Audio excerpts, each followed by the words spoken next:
கட்சியின் விதிகளுக்கு கட்டுப்பட்டு ஒழுங்குடன் செயல்படவில்லை என்றால் யாராக இருந்தாலும் வெளியேற்றப்படுவார்கள் என்று நாம் தமிழர் கட்சியின் தலைமை ஒருங்கிணைப்பாளர் சீமான் தெரிவித்துள்ளார். திருநெல்வேலி நிர்வாகிகள் கூட்டத்தில் ஏற்பட்ட சலசலப்பு குறித்து பதிலளித்த அவர், நேர்மையாக இருக்க சர்வாதிகாரம் தேவை என்றார். சர்வாதிகாரம் இல்லாத எந்த செயலும் நேர்மையா இருக்கிறது. இது நான் இல்ல, உலகம் முழுமைக்கு இருக்கிறது. என்ன எங்க ஐயா இறையன்பு எழுதின புத்தகங்களை படிங்க. ஒரு சர்வாதிகாரி, ஒரு நேர்மையாளன் சர்வாதிகாரியாத்தான் இருக்க முடியும். உங்களுக்கு ஒரு சர்வாதிகார கட்டட்டா எங்க தாத்தா காமராஜ், நேரு போன்ற மிகச்சிறந்த ஆட்சியாளர்கள் எல்லாரும் அன்பான சர்வாதிகாரியாத்தான் இருந்திருக்காங்க. மேலும் சிலர் சென்றதால் எந்த பிரச்சனையும் இல்லை எனவும் சீமான் குறிப்பிட்டார். ஒரு விதி இருக்கு, ஒரு முறை இருக்கு. எந்த ஒரு இயக்கத்தின் இயங்கியலுக்கும் ஒழுங்கியல்னு ஒண்ணு இருக்கு. அது கட்டுப்பட்டு இருந்தா தான். அதுக்குள்ள போயிட்டு நான் அப்படித்தான் இருப்பேன், இப்படித்தான் இருப்பேன், கொம்பாதி கொம்பனா இருந்தாலும் வெளியில போனதான் சொல்லணும். ஏன்னா இது வெகு தூர பயணம். இது தங்கள் கட்சிக்குள் இருக்கும் சிறிய விவகாரம் எனவும் பெரிதுபடுத்த வேண்டிய தேவை இல்லை எனவும் சீமான் தெரிவித்தார். தூத்துக்குடி கூட்டத்தில் கனிமொழி கலந்து கொள்ளாதது ஏன் என்பது குறித்து துணை முதலமைச்சர் உதயநிதி விளக்கம் அளித்துள்ளார். மகளிர் உரிமை தொகை திட்டத்தில் பயன்பெற தகுதி இருந்தும் விடுபட்டவர்களுக்கு விரைவில் உரிமை தொகை வழங்கப்படும் என துணை முதலமைச்சர் உதயநிதி ஸ்டாலின் தெரிவித்துள்ளார். தூத்துக்குடியில் திமுக எம்எல்ஏ தங்கப்பாண்டியன் இல்ல திருமண விழாவில் பேசிய துணை முதலமைச்சர் உதயநிதி ஸ்டாலின், மகளிரின் பொருளாதார சுதந்திரத்தை உறுதி செய்ய ஏராளமான திட்டங்களை திமுக அளித்துள்ளதாக தெரிவித்தார். இதையடுத்து தூத்துக்குடி மாவட்ட ஆட்சியர் அலுவலகத்தில் நடந்த ஆய்வுக் கூட்டத்திலும் உதயநிதி ஸ்டாலின் பங்கேற்றார். பின்னர் செய்தியாளர்களிடம் பேசிய அவர், கனிமொழி எம்பி கூட்டத்தில் பங்கேற்காதது குறித்து விளக்கம் அளித்தார். அவங்ககிட்ட சொல்லிட்டு தான் நான் வந்தேன். அவங்க ஒரு அவசர வேலையா வெளிநாடு சென்றிருக்காங்க. அடுத்த 10-15 நாட்கள்ல திருப்பி இங்க வரேன்னு சொல்லியிருக்கேன். அப்புறம் 2 பேரும் சேர்ந்து ஒரு நிகழ்ச்சி கலந்துக்கிறோம். முன்னதாக தூத்துக்குடி வட்டாட்சியர் அலுவலகத்தில் திடீர் ஆய்வு மேற்கொண்ட அவர், பட்டா விண்ணப்பங்கள் மற்றும் புதிய ரேஷன் கார்டு விண்ணப்பங்கள் மீது விரைவாக நடவடிக்கை எடுக்க அறிவுறுத்தினார். இதனிடையே கட்சி நிர்வாகிகளுடனும் உதயநிதி ஆலோசனை நடத்தினார். மருத்துவர் சுப்பையா கொலை வழக்கு குற்றவாளிகளை தூக்கு தண்டனையிலிருந்து உயர்நீதிமன்றம் விடுவித்ததற்கு உச்சநீதிமன்றம் கடும் அதிருப்தி தெரிவித்துள்ளது. 2013ஆம் ஆண்டு சென்னையில் நிலத்தகராறு காரணமாக மருத்துவர் சுப்பையா படுகொலை செய்யப்பட்டார். இது தொடர்பாக பள்ளி ஆசிரியர் பொன்னுசாமி, அவருடைய மனைவி உட்பட 9 பேர் கைது செய்யப்பட்டனர். இதில் 7 பேருக்கு தூக்கு தண்டனையும் 2 பேருக்கு ஆயுள் தண்டனையும் விதித்து சென்னை அமர்வு நீதிமன்றம் உத்தரவிட்டது. இதனை எதிர்த்து தொடரப்பட்ட மேல்முறையீட்டு வழக்கில் கடந்த ஜூன் மாதம் அனைவரையும் விடுவித்து சென்னை உயர்நீதிமன்றம் ஆணையிட்டது. இதற்கு எதிராக தமிழ்நாடு அரசும் மருத்துவர் சுப்பையாவின் மனைவியும் உச்சநீதிமன்றத்தில் மேல்முறையீடு வழக்கு தொடர்ந்தனர். இந்த வழக்கு விசாரணையின் போது குற்றவாளிகளின் தூக்கு தண்டனையை ரத்து செய்தது அதிர்ச்சி அளிப்பதாகவும், இதுபோன்ற ஒரு தீர்ப்பை பார்த்ததில்லை என்றும் உச்சநீதிமன்றம் அதிருப்தி தெரிவித்தது. இது அளவு கடந்த உத்தரவு என்று கூறிய உச்சநீதிமன்றம் இவ்வழக்கை விசாரணைக்கு ஏற்றது. இது தொடர்பாக குற்றவாளிகளுக்கு நோட்டீஸ் அனுப்பிய உச்சநீதிமன்றம் 4 வாரத்திற்குள் பதிலளிக்க உத்தரவிட்டு வழக்கை ஒத்திவைத்தது.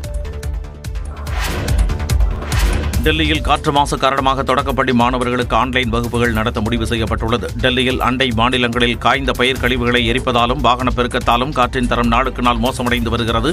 காற்று மாசுபாட்டை கட்டுப்படுத்த டெல்லி மற்றும் என்சிஆர் பகுதிகளில் இன்று முதல் நிலை 3 செயல் திட்டம் அமல்படுத்தப்படும் என்று காற்று தர மேலாண்மை ஆணையம் அறிவித்துள்ளது. அதன்படி அத்தியாவசியமற்ற கட்டுமான மற்றும் கட்டட இடிப்பு நடவடிக்கைகளுக்கு தடை விதிக்கப்படுகிறது. மின்சாரம், சிஎன்ஜி அல்லாத வெளிமாநில பேருந்துகளுக்கும் கட்டுப்பாடு விதிக்கப்பட்டுள்ளது. சாலைகளில் தண்ணீர் தெளிக்கும் நடவடிக்கைகள் மேற்கொள்ளப்படும் என்றும் தெரிவிக்கப்பட்டுள்ளது. காற்று மாசு அதிகரித்து வருவதால் அடுத்த அறிவிப்பு வரும் வரை டெல்லியில் அனைத்து தொடக்கப் பள்ளிகளிலும் மாணவர்களுக்கு ஆன்லைன் வகுப்புகள் நடத்தப்படும் என்று டெல்லி முதலமைச்சர் அதிசி அறிவித்துள்ளார். காற்று மாசை கட்டுப்படுத்த நிலை 3 என்ற செயல் திட்டம் அமல்படுத்தப்படுவதை கருத்தில் கொண்டு இன்று முதல் கூடுதல் மெட்ரோ ரயில்கள் இயக்கப்படும் என்று டெல்லி மெட்ரோ ரயில் நிர்வாகம் அறிவித்துள்ளது. மகாராஷ்டிராவில் காங்கிரஸ், சரத்பவாரின் தேசியவாத காங்கிரஸ், உத்தவ் தாக்கரேவின் சிவசேனா அடங்கிய கூட்டணி ஆட்சிக்கு வந்தால் மீண்டும் வறட்சி தலைவிரித்தாடும் என மோடி தெரிவித்துள்ளார். மகாராஷ்டிராவில் உள்ள 288 சட்டமன்ற தொகுதிகளுக்கு வரும் 20ஆம் தேதி ஒரே கட்டமாக வாக்குப்பதிவு நடைபெறவுள்ளது. இதையொட்டி சத்ரபதி சம்பாஜி நகரில் நடந்த பிரச்சார பொதுக்கூட்டத்தில் பிரதமர் மோடி பங்கேற்று உரையாற்றினார். அப்போது மகாராஷ்டிராவில் நவீன உள்கட்டமைப்பையும் நகரங்களை இணைக்கும் திட்டங்களையும் தங்களின் மகாயுதி கூட்டணி மேம்படுத்தியுள்ளதாக கூறினார். घुसने ही मत देना, वरना आपको पानी के लिए भी तरसा के रखेंगे. இதேபோல் பன்வெளியில் நடந்த கூட்டத்தில் பேசிய அவர், தாங்கள் மீண்டும் ஆட்சிக்கு வரவும் மாநிலங்களில் தங்கள் இருப்பை பாதுகாக்கவும் காங்கிரஸ் எந்த எல்லைக்கும் செல்லும் என பிரதமர் மோடி கூறினார்.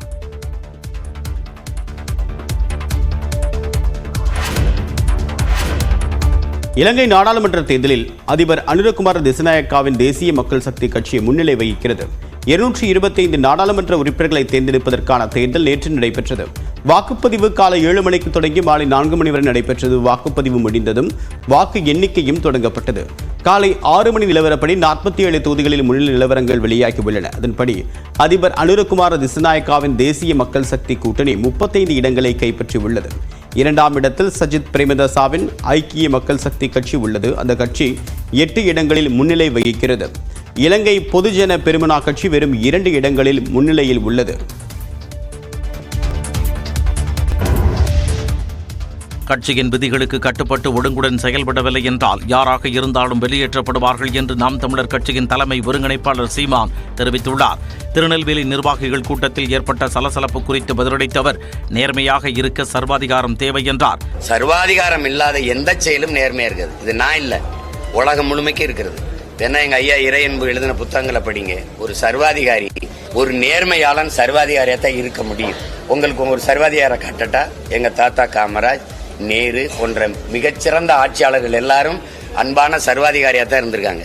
மேலும் சிலர் சென்றதால் எந்த பிரச்சனையும் இல்லை எனவும் சீமான் குறிப்பிட்டார். ஒரு விதி இருக்கு, ஒரு முறை இருக்கு. எந்த ஒரு இயக்கத்தின் இயங்கியலுக்கும் ஒழுங்கியல்னு ஒண்ணு இருக்கு. அது கட்டுப்பட்டு இருந்தா தான். அதுக்குள்ள போயிட்டு நான் அப்படித்தான் இருப்பேன், இப்படித்தான் இருப்பேன், கொம்பாதி கொம்பனா இருந்தாலும் வெளியில போனதான் சொல்லணும். ஏன்னா இது வெகு தூர பயணம். இது தங்கள் கட்சிக்குள் இருக்கும் சிறிய விவகாரம் எனவும் பெரிதுபடுத்த வேண்டிய தேவை இல்லை எனவும் சீமான் தெரிவித்தார். தூத்துக்குடி கூட்டத்தில் கனிமொழி கலந்து கொள்ளாதது ஏன் என்பது குறித்து துணை முதலமைச்சர் உதயநிதி விளக்கம் அளித்துள்ளார். மகளிர் உரிமைத் தொகை திட்டத்தில் பயன்பெற தகுதி இருந்தும் விடுபட்டவர்களுக்கு விரைவில் உரிமைத் தொகை வழங்கப்படும் என துணை முதலமைச்சர் உதயநிதி ஸ்டாலின் தெரிவித்துள்ளார்.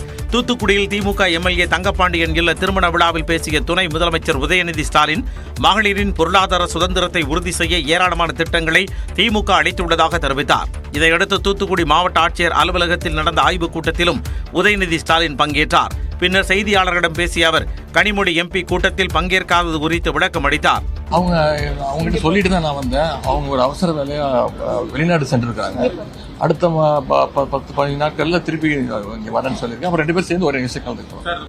முன்னதாக தூத்துக்குடி வட்டாட்சியர் அலுவலகத்தில் திடீர் ஆய்வு மேற்கொண்ட அவர், பட்டா விண்ணப்பங்கள் மற்றும் புதிய ரேஷன் கார்டு விண்ணப்பங்கள் மீது விரைவாக நடவடிக்கை எடுக்க அறிவுறுத்தினார். இதனிடையே கட்சி நிர்வாகிகளுடனும் உதயநிதி ஆலோசனை நடத்தினார். மருத்துவர் சுப்பையா கொலை வழக்கு குற்றவாளிகளை தூக்கு தண்டனையிலிருந்து உயர்நீதிமன்றம் விடுவித்ததற்கு உச்சநீதிமன்றம் கடும் அதிருப்தி தெரிவித்துள்ளது. 2013ஆம் ஆண்டு சென்னையில் நிலத்தகராறு காரணமாக மருத்துவர் சுப்பையா படுகொலை செய்யப்பட்டார். இது தொடர்பாக பள்ளி ஆசிரியர் பொன்னுசாமி, அவருடைய மனைவி உட்பட 9 பேர் கைது செய்யப்பட்டனர். இதில் 7 பேருக்கு தூக்கு தண்டனையும் 2 பேருக்கு ஆயுள் தண்டனையும் விதித்து சென்னை அமர்வு நீதிமன்றம் உத்தரவிட்டது. இதனை எதிர்த்து தொடரப்பட்ட மேல்முறையீட்டு வழக்கில் கடந்த ஜூன் மாதம் அனைவரையும் விடுவித்து சென்னை உயர்நீதிமன்றம் ஆணையிட்டது. இதற்கு எதிராக தமிழ்நாடு அரசும் மருத்துவர் சுப்பையாவின் மனைவியும் உச்சநீதிமன்றத்தில் மேல்முறையீடு வழக்கு தொடர்ந்தனர்.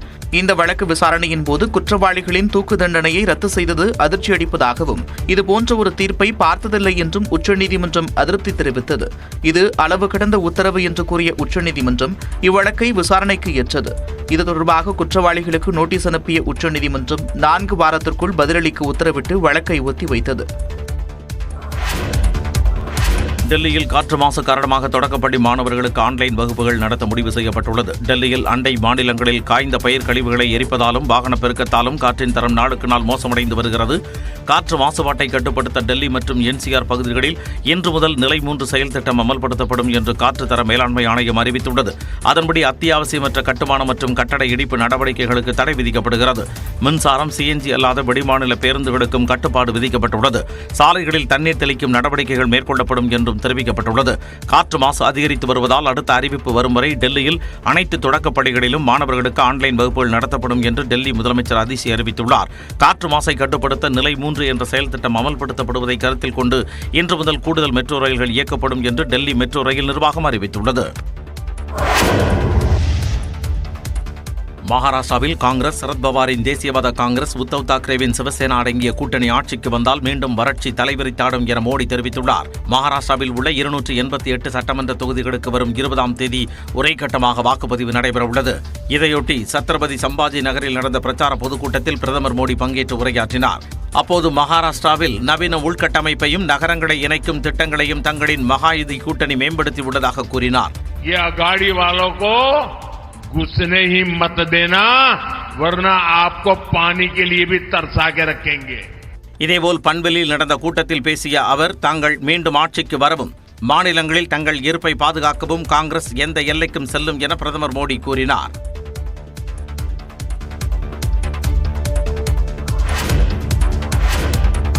இலங்கை நாடாளுமன்ற தேர்தலில் அதிபர் அனுரகுமார திசாநாயக்காவின் தேசிய மக்கள் சக்தி கட்சி முன்னிலை வகிக்கிறது.